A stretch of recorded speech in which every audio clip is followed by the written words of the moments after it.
If you liked this episode of the Hockey IQ podcast, please leave a like, a comment, and especially review our podcast. If you truly listened all the way to the end and you're listening to this right now, you enjoyed this episode. Please go and give it a 5-star review. That helps us out more than you know. Thank you so much and look forward to the next one.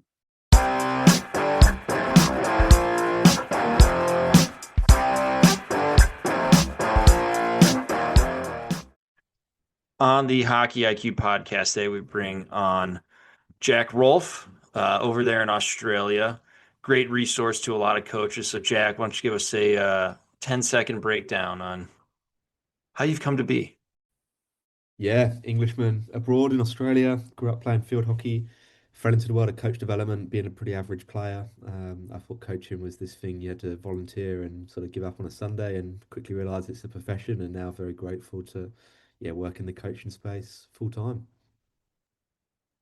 Beautiful. Most people take the whole minute and they don't keep to the 10 seconds. So I appreciate the timeliness there. You might Some have an coaches talk too American much. deep inside of you. Yeah. So I've got a few items that I want to bring up here, and kind of where I want to start. It's just around the importance of reflection. Like we all know when we've done reflection or someone's posed us a good question where we start to reflect that it's a super powerful experience to go through. Obviously, as coaches, the more that we can do that for players, they're getting to think, so they actually get to learn, and becomes very deep. But I'm also curious from one for the player side, how do we do that? But then eventually, we also need to do that as coaches, and journaling also helps. You've obviously been down this rabbit hole a few times, so let's start with the player side on self-reflection. Why is it important? How do we help them through that? And then the second part, I'll follow up on. Yeah, I like it. I think tradition says is reflection is something you do at the end of a session or a lesson. And in principle, it's a great idea, right? Because you reflect on the learning, but then you don't really have another opportunity to go and practice what you spoke about until the next session comes along. So I think for coaches, the ability to actually plan your reflection, maybe some ideas around what questions you're going to ask or when you're going to ask those, rather than playing a game for 10 minutes, you might play 5 minutes. So actually, after every 5 minutes, you can reflect on a question, and you'd hope by doing that, actually, the next period of play is better than the first, rather than just waiting 10, 15 minutes to then ask some questions after. I guess a bit of a cheeky plug for some of the resources that we've produced.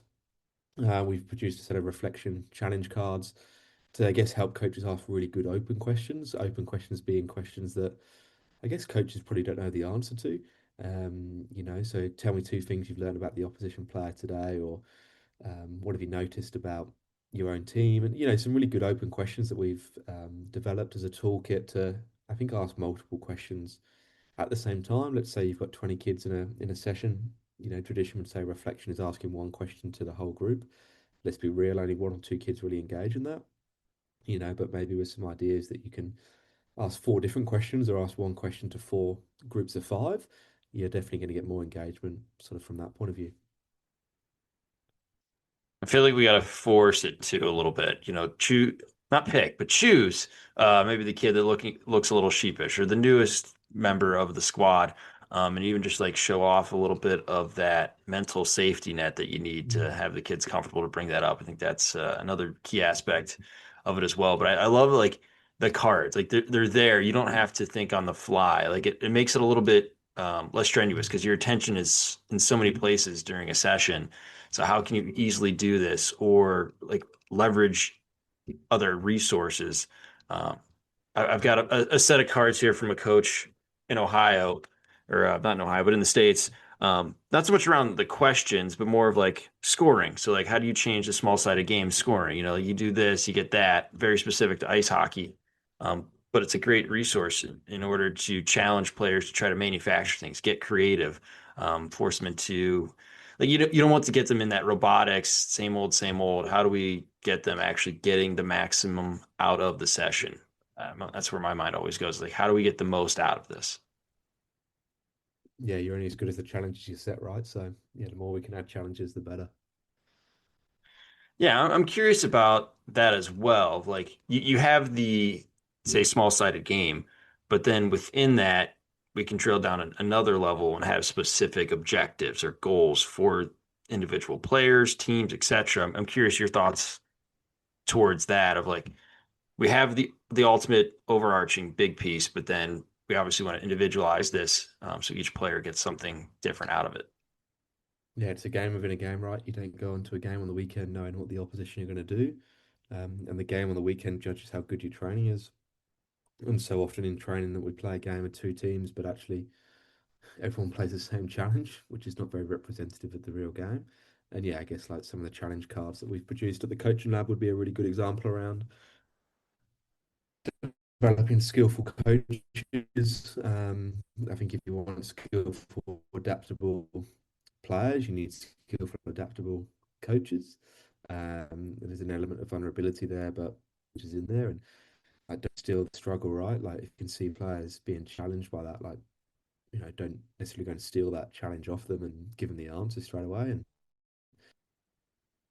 I'm curious from like game-based learning, like how do you think and how do you approach game-based learning? Because obviously you've got a lot of sport that it's very regimented. We do this activity, um, but for me, it struggles with the chaos that is inherent in many of the sports. Curious on what your thoughts are on like how do you approach game-based learning? A lot of coaches want to go further towards that, but struggle to get there. Um, what's your experience? there's definitely a struggle, and I think there's pretty much not too much in the middle. I think the belief of what a games-based approach is probably a little bit of misunderstanding at times. Playing 10v10, yes, you're playing a game, but it's probably not games-based learning because there's probably not much learning happening. There's got to be something in the game and to construct that game to get the learning outcome that you want. For example, um, you want players to pass the ball more. You might say the amount of the goal value is worth the amount of passes before you score. Suddenly, there's now an incentive to score or to pass more. Sorry, maybe you can't pass back to the same player, so there's more movement off the ball, or the puck, I should probably say. Um, but yeah, I think there's a bit of a challenge for coaches around moving from this regimented skill drill sort of formula. But it's also really tough, right? Because it also depends what you define as coaching, and you coach how you were coached yourself. And I'm really passionate about helping coaches because the people that we coach today are the coaches of tomorrow. And I think I'll probably be in a job forever in coach development because you see a lot of stuff out there that you think, oh, you could probably help this coach even more. And you know full well in 5, 10 years' time, that player that they're coaching right now will go and do exactly the same thing. Um, so I think there's a probably a misunderstanding, like I said earlier, around what coaching or what games based is. And then it's the idea of, okay, well, what is coaching?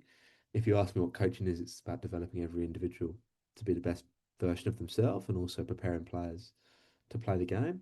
And let's be real, like, basketball is a really good example. Kids that got recess just go and play. Like the only facilitation there really is you've given them an amount of time, which is the recess, and you've given them the ball. And the job of the coach is to facilitate that learning sort of even more towards an outcome that you sort of want to get out of it. Yeah, I think we probably overthink it. Yeah, I was talking with Kristen Diefenbach, the U.S. Center of Coaching Excellence president. And she was pulling off some old print material from like the 1950s, 1960s, and it was talking about the exact same things that we're talking about now. Just to remind us that everything we thought was a problem is still a problem. Yeah, Just how you mentally frame it, how far back you want to go in history. Uh, but obviously, we've got much better resource, we're much better connected in order to spread good practices.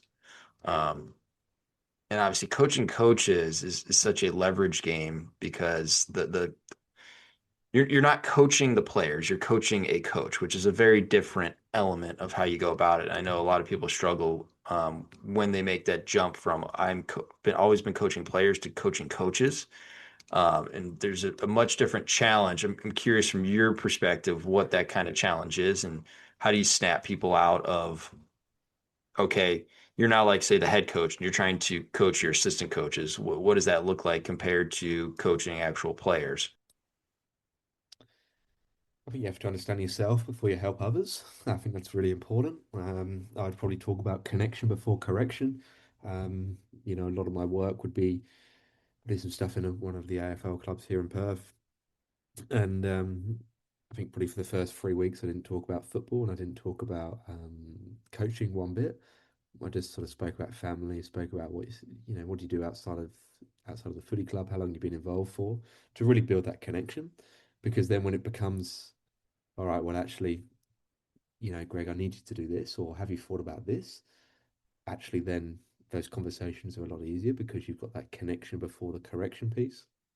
And I guess there's like a couple of ways that you might look at it. You might even say, okay, to a coach, like, what's your other option here? So, one option is very skill based, very drill based, very structured, not very dynamic, no transition as such.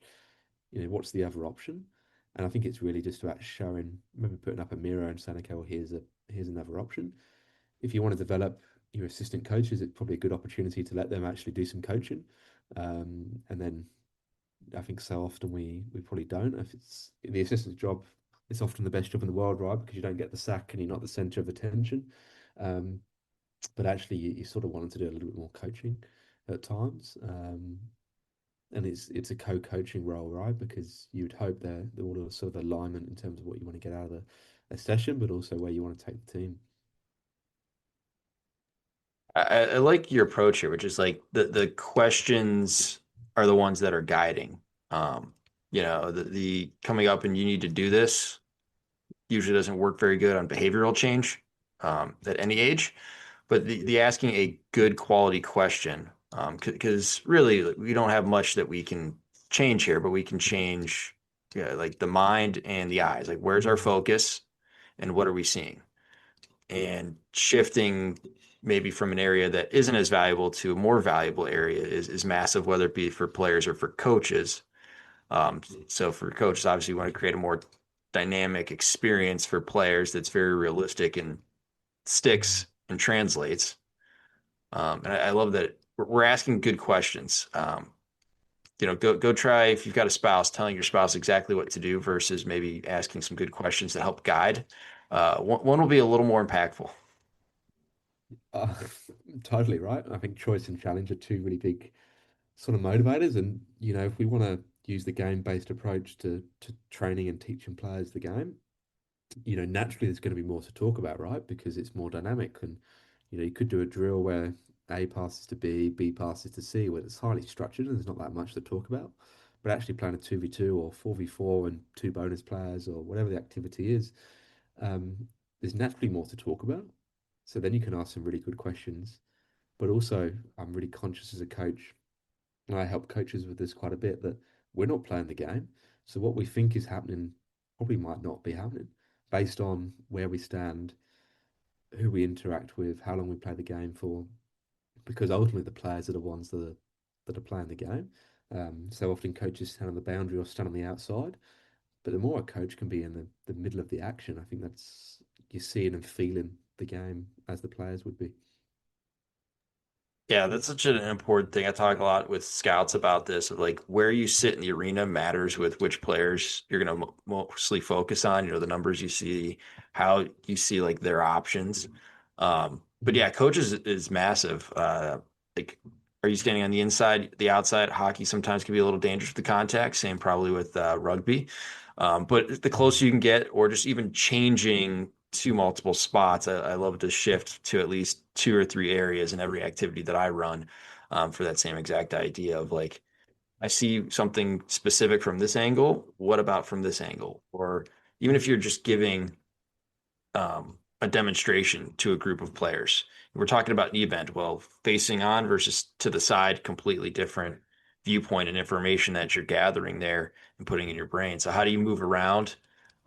Absolutely matters. And you're closer to the action one, so you kind of get more eyes from the players themselves. Um, but two, there also needs to be an awareness from everyone involved of like, where is everyone? Like, I don't want to run into coach and hurt coach. So Yeah. from my perspective, I'm also thinking like, okay, the players are taking in more information, maybe more than they'll have in a game, and trying to increase that cognitive load where the game is hopefully easier. The actual game is easier. for sure you're preparing players for the game, right? But also, if you can stand in different places, you also engage with different players. You know, if you only ever stand on one side of the the ice, that you're only ever going to see the players that come nearest to you, and you're never going to see the players furthest away from you. So, yeah, I think it's a really good challenge to set yourself to engage, you know, players that maybe you don't spend enough time with, or you know, an area of the court that you don't, you know, you don't understand enough, right? So the work I do in AFL is very attack, defense, midfield, sort of set positions and line coaches for each of those positions. But I think it's really important that the coaches actually go and coach a different position to maybe have an understanding of what they're talking about as well. Yeah, I also love like whoever's running the activity, that coach can kind of be towards the middle or help. Or for me, I try to get as many coachless activities where we're kind of removing ourselves. And then Mm. our goal is to get involved in asking questions, whether it be in the back of the line. Like I want my assistant coaches not huddling together, which tends to happen in a lot of sport, but actually getting out in the lines and interacting with players. Like, because we obviously want to talk and coordinate and what he's seeing and help each other grow and learn and make sure we're all on the same page. But the most important part is helping the players, whether that be good reflective questions, maybe giving just a quick suggestion, but getting coaches out mingling rather than hanging out with themselves. You know, it's kind of like going to a party and hanging out with the same people the whole time. Like, what was the point of going? Yeah, you're right. That's a great analogy, actually. Yeah, for sure. Yeah, get some good value out of it. You know, pretend like you're networking for a second. Um, Yeah. but yeah, just like how do you organize the staff to get the most out of a session? And for me, I've always wanting my coaches as much as possible go interact with the actual players, whether it be the position group you're responsible for, or even the opposite. Like you know it's difficult if you're coaching offense and you go talk to defense, you know it's difficult for both sides, and the value of switching over and doing that crossover. You can ask so many great questions, or like, did you notice when he does that? And then boom, okay, so what should you be thinking about? I find that to be a super impactful piece, and just like these micro challenges also to our coaching staffs to be a key piece of helping the players, but also helping the coaches develop. Yeah, you only know what you know as a coach, right? We run a coaching program or coach developer sort of program at the coaching lab online that coaches can engage with around a lot of this stuff, around how you can help yourself, but also how you can help others, because it really is a skill and an art to facilitate the learning of other people. And the best head coaches make other head coaches, right? You know, soccer does a really good example of that. People that were an assistant coach for a long period of time become a manager and a head coach somewhere else. So yeah, I think any ways that we can support a workforce and support coaches is really powerful. So I'm curious, what are some of these conversations? Obviously, you're in a spot where you see the facilitation of a lot of these coaches going back and forth, uh, explaining their problems, explaining their challenges. What are a lot of these conversations that are coming out of that? Um, I wish I did this earlier, would be one, because like we said earlier, you see learning happening in your eyes, and I think using this games-based, multi-directional, multi-faceted sort of approach engages so much more of the brain and engages so much more of the player that it actually accelerates the learning. And the interesting bit is, or not the interesting bit necessarily for me, but for the other coaches, is there's a transfer to the game. You know, I know there's going to be a transfer to the game because if you're playing this approach in training and the game looks similar on a weekend, that's probably a good thing, right? Because I think so often we are probably preparing players for a game that doesn't exist, dribbling around cones and skating here, there, and everywhere, but that might not happen in the real game, and every sport's, you know, guilty of preparing players for a game that doesn't really exist in the weekend. I guess some other conversations that people would come to me with would be, how do I convince other people this is the right way? You know, because you might have, I don't know, a few different age groups in a club, and there's two or three coaches that really believe in this approach, and their teams are super engaged, and you know, there's a bit of freedom in how people play and whatever. But then you've got seven other coaches that are dictatorial, shout at kids, think coaching is all about winning. And I think it is about winning, but I also think it depends what you define as a win, right? And what you measure as success. I think if you measured something other than just the end result, I think there'd be a lot more kids playing sport. I guess there'd be a couple of things that coaches are often talking about. Why don't I do this sooner? how do I convince other people? And I guess the final one for me is like I'm really trying to challenge coaches to know what the learning outcome is. You know, we can play a game, great, but what do you really want players to learn from that? You know, is there a skill element? Is there a decision? Like, what is that decision or what is that moment? Moment being the key word. Like, what is the moment of the game that you want to replicate, you know, more often? Love the idea of starting with the end in mind of like, where do we want to go? And then how do we get there? Like for me, and I feel like a lot of coaches are this way, where it's like you start with kind of what you know, and then you build out some ideas that you get from others, whether it be activity design or whatnot. And then it comes to a point where you're like, I have a very specific thing I want to work on with this level of detail, where you start creating your own activities that may not be out there, and it takes a little more time and effort. But it is very clear on what the learning objective is and what you're trying to get out of it. And it's like, how do we shape this to get that exact thing rather than just copy and paste from someone else? Yeah. I don't know where my TikTok algorithm was the other day, but Gordon Ramsay popped up on a podcast and he spoke about now when he teaches other chefs how to cook, that actually the first thing that he teaches them is how to taste. So the end in mind is taste, right? When you eat a meal, the end is you eat the meal and it tastes amazing. And now when he teaches people how to cook, the first thing he teaches them is how to taste, and then works backwards, which I thought was just really. I'm still trying to work out where the correlation with coaching exactly is, but that end in mind that you can give everyone the tools, great, but if you don't know how to use them or you don't know what the end outcome looks like, well, what's the point? I'd see a lot of coaches in a lot of sports teach skill, but players have got zero idea how that relates to the game. They've got absolutely zero idea. You know, so it's like learning to cut I don't know, an onion, but not knowing how what the onion tastes like and why you cut it in a certain way down the other end. Like there's a real meaning behind it. But yeah, so often I think we try and give tools to players, but players have got zero idea. And actually, they're just being really polite and doing what Greg says and doing what Jack says because you've been brought up to listen to the coach, but actually, they've got zero idea how it relates to the game. Yeah, it's understanding how it kind of pieces together before you go into like, okay, I'm trying to create this. How do I go about it? And, cooking's probably a oversimplified version. Like there's only so many knife skills you can have, but still like for athletics, there's players that have feet that are slow. You then have others that are very quick. So how do you get that end result will be very different. And I always think back to like commander's intent. Like Mm, ultimately, you need to understand what is your role in the overall team structure and how do you help the team reach their objective. And it may be different for how you get it done compared to your teammate who has a very yeah, different, whether it be biological, etc., wherever you are in your development. Maybe you're an early developer and are big and strong. Well, I'm just going to bowl my way to the net. Or maybe you're very undersized and it's like, okay, I'm going to pull a player outside. So now there's space for a teammate.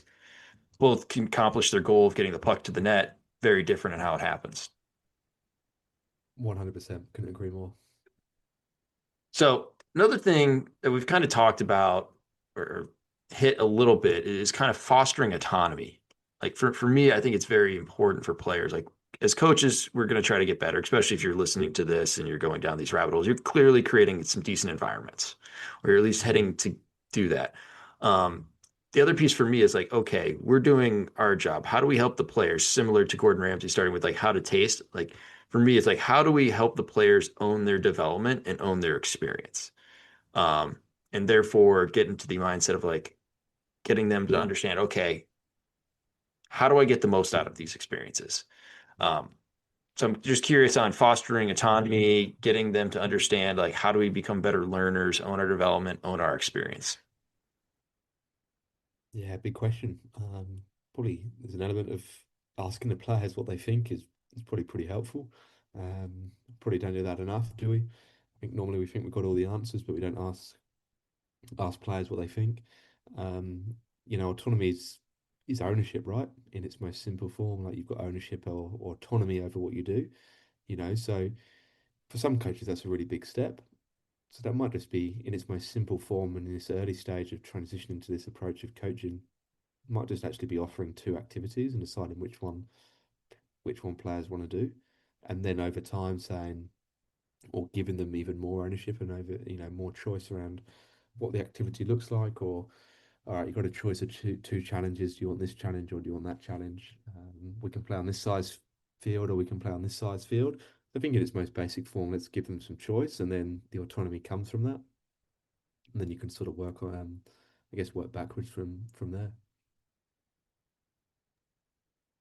I struggle with the I love giving autonomy, but also, we sometimes are the adult figure. They need to eat their vegetables even though they don't want to eat their vegetables. Um, how do you approach that problem? Because I always laugh. I've got a player on my team. He always wants to play defense. I'm like, well, it'd be helpful if you maybe played a few games at offense. And he just basically whines, kicks, and screams, even at the thought of doing that. So obviously this season, I'm going to just tell him, hey, you're playing offense these games. But if he had the choice, he'd never do it. I think there's you have to create the need for it, right? You have to create a practice where actually everyone attacks and everyone defends, which comes back to the games-based approach, right? Because if you play bigger field stuff, there's probably an opportunity you could do just chill at the back and don't attack.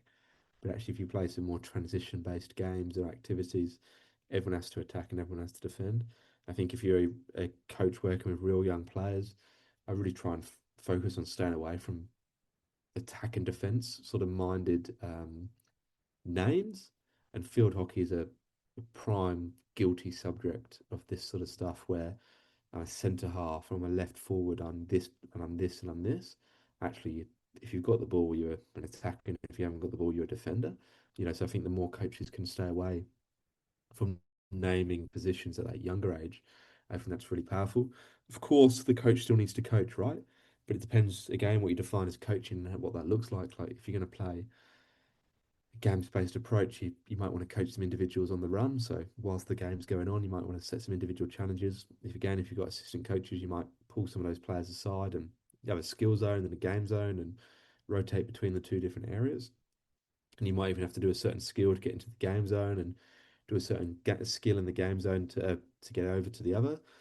So I think there's an element of the job of the coach is to facilitate, but also to really know what direction you're going into and how can you create as many opportunities as possible for something, whatever that something is, to happen.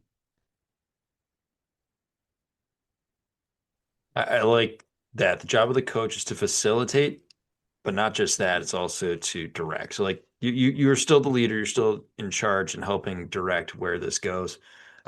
Classic saying of, a ship without a port has no favorable winds. So how do we do that again? Starting with that end in mind and being able to figure out, okay, we need to get there. How we get there is either going to be maybe slower or faster. And to your point from earlier, like how do we become more adaptable as coaches? Um, how do you see coaches becoming more adaptable? Obviously, at first, it's very much a big challenge. And as you get more experience, it's not that hard to, hey, I've got like 9 ideas in my head and we can turn on a dime, or I can even make something up on the fly to help exactly what the group or player needs to get where we need them to go. But that startup's got to be the most challenging bit. Got to have some experiences behind you, right? Spoke to a coach the other day who shall remain nameless, professional player in the sport that he was from, and suddenly sort of been excelled into coaching, like a lot of former players are, and probably is a bit of probably not the coach that the head coach wants. Is a former player that's coaching, and I said to him like, I think, like where do you go to learn? Like I think there's an element of you go and have some different experiences, go and have an appreciation for something else. So go and coach another sport, go and watch another sport, like go and have some experiences and become more adaptable. I think everyone should work in the inclusion space at some stage in their career. You should definitely go and coach a sport where people have got cerebral palsy or Down syndrome or whatever, because you have to be adaptable and you have to have an appreciation for way bigger things than just the end result. And it's actually about the experience. And I really pride myself on that sort of stuff. I think the best coaches that I massively respect have gone out of their comfort zone,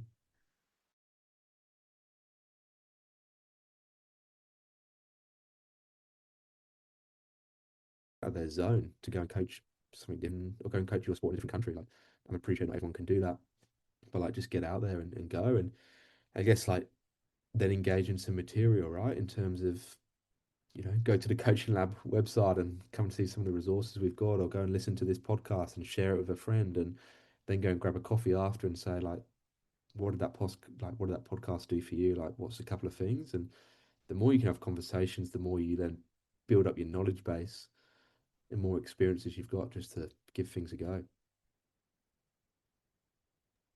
I love that question. Where do you go to learn? Because Mm, especially head coaches, it's a lonely experience a lot of times. for sure. Where do you go for that connection? Where do you go for that inspiration?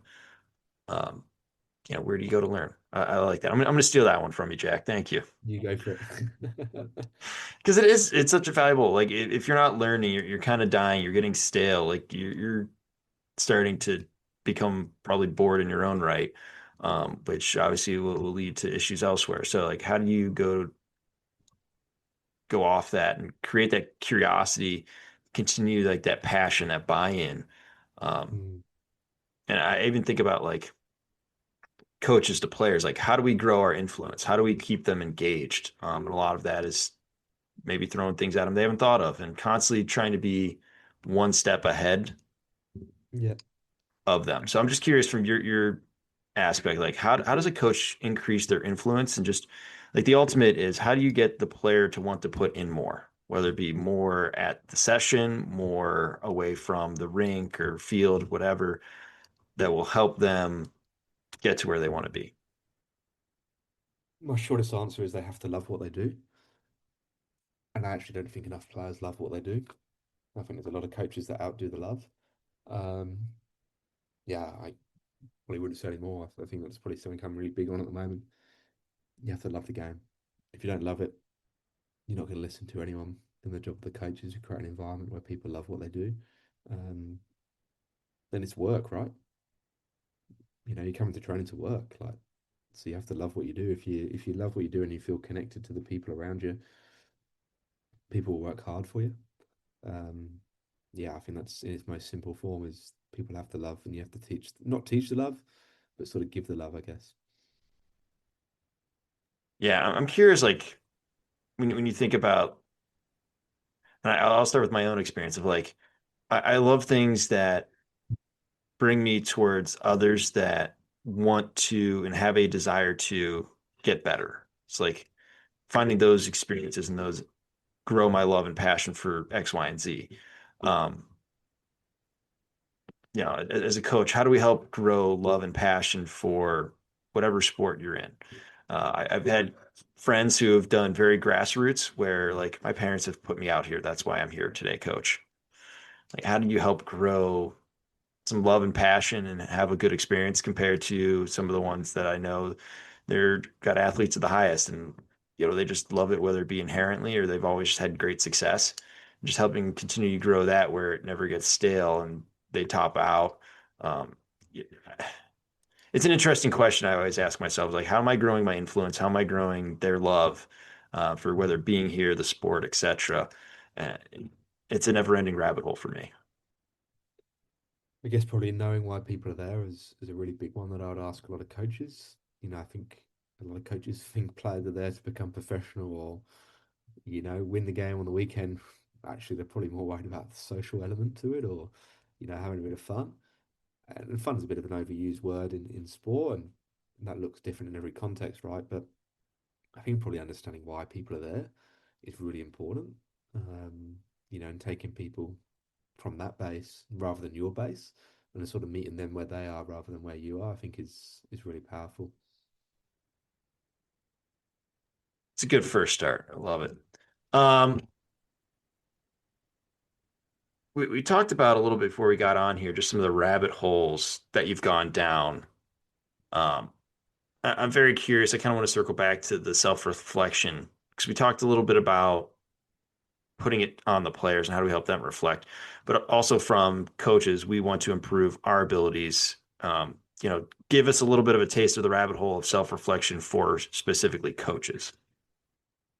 It's pretty scary, right? When someone puts a microphone on you and you have to listen back to yourself after training, or someone videos your training session, then you realize you say okay way too often, or you and you give a lecture for 15 minutes straight and you just see players disengage. I think that's quite a scary thing for coaches because it's not common practice, but it is incredibly valuable.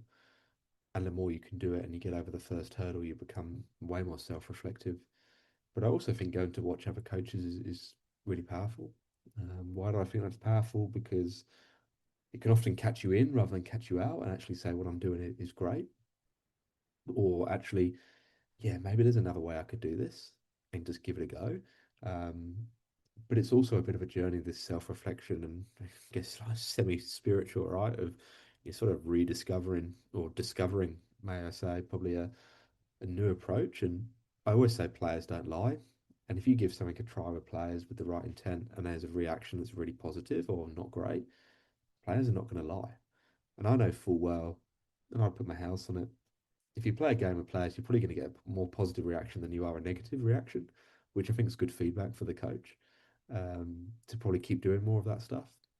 And then I guess there's an element of like reaching out to people and asking for feedback or engaging in some content, whether that's like some of the online courses we've put together on the website, um, or just, yeah, like I say, like inviting someone else down to watch a training session. I think that's a really cool way of just being self-reflective and saying like, what do you think? That's got to be scary for a lot of coaches, asking for others to come watch their session. I love it. Actually, I've got doing like for our program, a little development camp for our younger players that aren't quite in our high school yet, but will be someday. And I've got some guest coaches coming in to observe, and obviously, I'm going to be asking a lot of questions of them. What do you think? Which is my favorite question in a lot of sports and life. What do you think? Because ultimately, it doesn't matter what I think, it matters what others think and perceive from that. That can help me change and adjust. So, um, Mm. love that. So the coaching lab is obviously a very impactful place to be. You're obviously very biased on this, but I'll go back to that key of like building up the knowledge base, the loneliness, like having that fellowship, a place, some resources to go to. Maybe give the folks a little bit of a taste for what you do. Yeah, world-class coach developers. So we help the coaches to help players, I guess, in its most simple form, because like we said, across all this podcast, you only know what you know. And a big fan of helping coaches because, like you say, coaching is incredibly lonely, right? And there's probably not as many people like me and you and some of the listeners that are down this rabbit hole of playing games and being curious. And you want some of those people to really stick together because we know that's a really good approach to coaching. But you might have that approach, but feel really lonely in that and not be maybe 100% sure if it's for you. And I guess what we do at the Coach Lab is to really help coaches with their own development and helping them to help themselves. We almost want to make ourselves redundant when working with a coach because actually they go and help themselves to content and they become self-reflective in their own way. But I guess we are world-class developers, just supporting coaches, supporting teachers to, yes, a couple of things like play more games, become more adaptable, become more skillful, um, and probably become better teachers of the game. I think coaching and teaching is seen as two separate things, but to me, the best coaches are the best teachers. And the more we can bring that into the domain of coaching around understanding what learning is, the better. We're really grateful that we get to work with some pretty cool people around the world, from individuals to some of the best teams in the world, trying to win a World Cup in soccer, to a lot of Premier League football clubs, to yeah, professional rugby, to AFL, all around the world. Yeah, helping coaches to help players. All right, final question here. What is the most common issue you see people have, or what is the skill that they're struggling to grasp that can help unlock their ability? Oh, that's huge. Biggest challenge, I would see two things came to mind straight away. Understanding what progression looks like and how you can scale up and how you can scale down, I think is a skill of a coach. So often we start very basic and then try and go up. But why do we have to add pressure but not remove it? So I think that's one of the biggest challenges, taking people from the idea of we have to scale up rather than scale down in terms of pressure, in terms of challenge would be one. And then what would the other one be? I think a skill set to coach through games. You know, when if you're going to play games at training, there's a skill set. And what I mean by skill set is eh, how does a practice start? How does a practice end? How long do you play for? What information do you give players? How do you give that information to players? Where's your second ball feed coming from? Where's your transition moments? How do you construct a practice that looks and feels like the game? I think they're probably the two biggest challenges that I would see. All right. That's everything on my list. What else should we talk about, or should we just end it here? Oh, it's good. You asked me some questions. I've done a fair few podcasts, and you've asked me questions that people don't ask, which I rate highly. So I'm very grateful for you putting me out of my comfort zone, asking some really good questions. So I imagine, Greg, your players are challenged every week with some good questions. I think as well, like, I guess my question to you is like, where do you go for learning? I guess this is your podcast, so you're always learning, but like, where else are you looking outside of ice hockey to learn? Yeah, I feel like soccer's a very obvious choice for a lot of reasons. For me, it's like we're going to expand the space, so actually, like things happen slower. Hockey happens so fast, just being in that very confined area. So I love soccer. The movement is very similar. A lot of the footwork and where your weight is as you move around the pitch. So, like if I'm watching other sports, it's usually going to start with soccer. Love just in the minds of geniuses and like how are they processing thinking about sports. LeBron James has a great podcast called Mind the Game. He's starting to evolve away from the X's and O's and a lot of the details and more on the like what's happening now, which is cool. I have less interest in that. I have more of the evergreen of like how you think and process the game. So season one and two are great. Um, certain like most places they run out of things to talk about for a while in their mind of like what's most important. So he's dumped out a ton of great nuggets here with that. So I love just any experience through that. I also love the mic'd up videos, like just how, and I'm thinking from a coach's perspective, like, okay, how is a coach going about this? Was it an effective question that they asked, effective approach? Um, just kind of breaking down the art of coaching because to your point, it's very different than what you probably think it is and what are the actual skills of coaching. Obviously asking great questions, but there's a great rabbit hole to go down on that. And I hope people, when they listen, find some good questions that have been asked and ask themselves either the same question or have it started a journey of self-exploration and discovery. Yeah, well, I've just added that podcast to my playlist, and I fly a lot around the world, so I'm looking forward to getting through what looks like a fair few episodes. So, yeah, thanks so much for that, Greg. Great. Now you've got the Hockey IQ podcast and Mind the Game Absolutely. podcast. So you're I feel well American stocked. already. Yeah, my 4 weeks in New York needs to extend. Yeah. Awesome. Well, Jack, thanks so much for coming on, taking the time. Really appreciate your time and expertise. No, amazing. If anyone wants to get in touch, please contact the website or the coaching lab on social media. Send me an email. Always happy to chat. info@thecoachinglab.org. And yeah, happy to help coaches whenever. Wonderful. Cheers.